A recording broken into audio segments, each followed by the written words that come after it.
Assalamualaikum warahmatullahi wabarakatuh. Waalaikumsalam warahmatullahi wabarakatuh. Alhamdulillahirabbil alamin wassalatu wassalamu ala nabiyina Muhammadin wa ala alihi wa sahbihi ajmain wa ba'du. Pemirsa yang dimuliakan Allah Subhanahu wa taala dan juga ibu-ibu yang insyaallah pada hari ini senantiasa diberikan kebahagiaan oleh Allah Subhanahu wa taala. Udah dapat THR belum? Belum dapat. Waduh, nanti kalau dapat THR jangan lupa kita bayar zakat fitrah ya. Siap ya?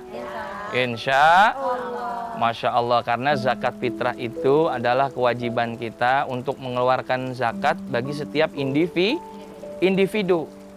Karena kewajiban zakat sudah diperintahkan oleh Allah Subhanahu wa taala.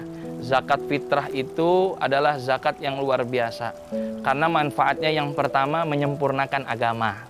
Orang yang dia berzakat fitrah maka sempurnanya agama. Kemudian yang kedua, zakat fitrah juga itu bisa menyuburkan dan juga menambah rezeki. Karena Allah Subhanahu wa taala ya mengabarkan melalui Rasulullah Shallallahu alaihi wasallam, orang yang berzakat hartanya itu tidak akan hilang. Melainkan Allah Subhanahu wa taala fayurabbiha. Allah itu yang menanam daripada pahala zakat, kemudian pahala zakat itu diibaratkan seperti pohon yang dia akan terus tumbuh, makin banyak, makin besar lagi. Makanya luar biasa, orang yang mampu berzakat, dia tidak akan pernah kekurangan yang namanya harta. Kemudian yang ketiga, berzakat juga bisa membantu. Daripada kita punya saudara, kita punya tetangga dan lain sebagainya yang mustahik, yang memang harus diberikan zakat daripada kesulitan-kesulitan mereka. Nah, oleh karena itu Allah Subhanahu wa taala berfirman di surah At-Taubah ayat 60. Innamas shadaqatu lil fuqara'i wal masakini wal 'amilina 'alaiha wal mu'allafati qulubuhum wa fir riqabi wal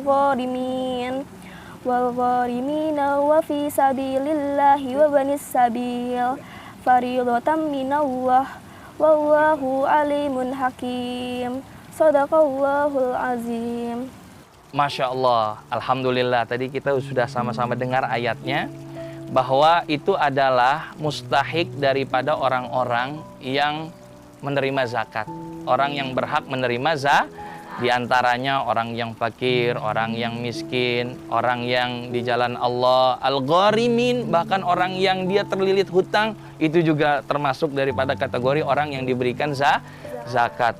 Maka kita harus tahu nih asnaf orang-orang yang memang harus diberikan zakat. Nah, namun terkadang banyak orang ini yang dia menyepelekan zakat karena tidak tahu ilmunya. Karena zakat fitrah itu waktu terakhir itu adalah pada sampai matahari, sebelum matahari naik di hari Id. Jadi jangan sampai zakat fitrah diselesaikan pas habis lebaran. Kira-kira diterima atau enggak? Diterima, tapi bukan zakat lagi. Iya, betul. Iya, ini Masya Allah.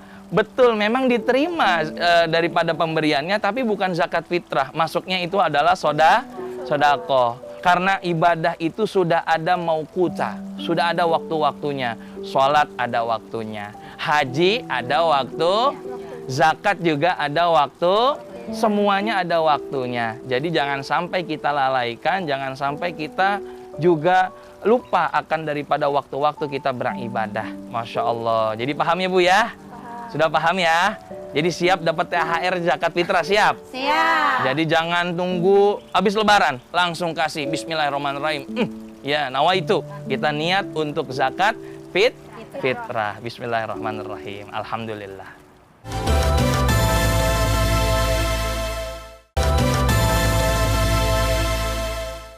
Nah, ibu-ibu, ada yang ingin bertanya tentang zakat? Wow, Masya Allah banyak nih. Cuma ini kayaknya ibu semangat banget. Silakan Bunda. Assalamualaikum warahmatullahi wabarakatuh. Waalaikumsalam warahmatullahi wabarakatuh. Nama saya Umriah. Saya mau nanya Pak Ustadz masalah zakat. Saya zakat sama suami saya itu dibayarkan sama anak saya. Terus dikarenakan di kondisi saat ini saya tidak bekerja.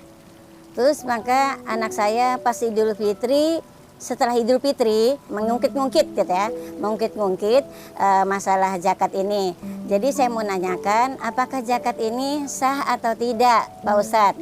Assalamualaikum warahmatullahi wabarakatuh. Waalaikumsalam warahmatullahi wabarakatuh. Ini pertanyaan dari Bunda Huriyah ya, Masya Allah, ini pertanyaan bagus. Ini sering terjadi juga di kalangan masyarakat. Ini ibu kondisinya memang sudah tidak bekerja. Kemudian zakatnya itu dibayarkan oleh anak. Maka insya Allah, biiznillah, hukum daripada zakat fitrahnya sah. Ya, karena sudah dibayarkan oleh anak. Namun masalah anak mengungkit-ungkit, nah ini dia nih. Ini kembali kepada anaknya pribadi, justru itu akan mengurangi pahala daripada seorang anak yang membagi rezeki kepada orang tuanya. Zakatnya sah, tapi sang anak yang memberikan tadi kepada orang tua, boleh jadi dia nggak dapat pahala. Kenapa? Karena kebaikan dia diungkit-ungkit. Sudah begitu lagi, yang parahnya, tambah parah lagi, marah-marah kepada orang tua.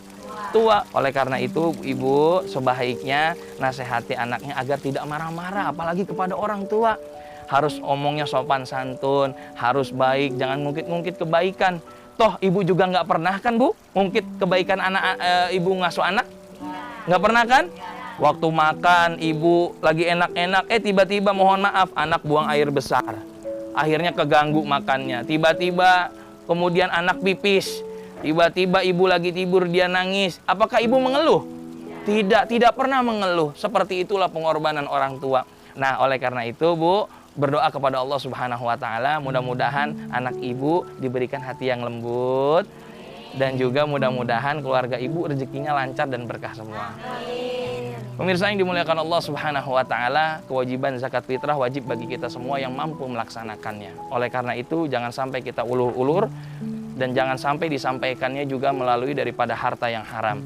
Karena Allah Subhanahu wa taala menerima segala sesuatu yang baik-baik kecuali yang buruk-buruk. Oleh karena itu, mari sama-sama kita senantiasa berbuat baik agar kita mendapatkan ridho dari Allah Subhanahu wa taala.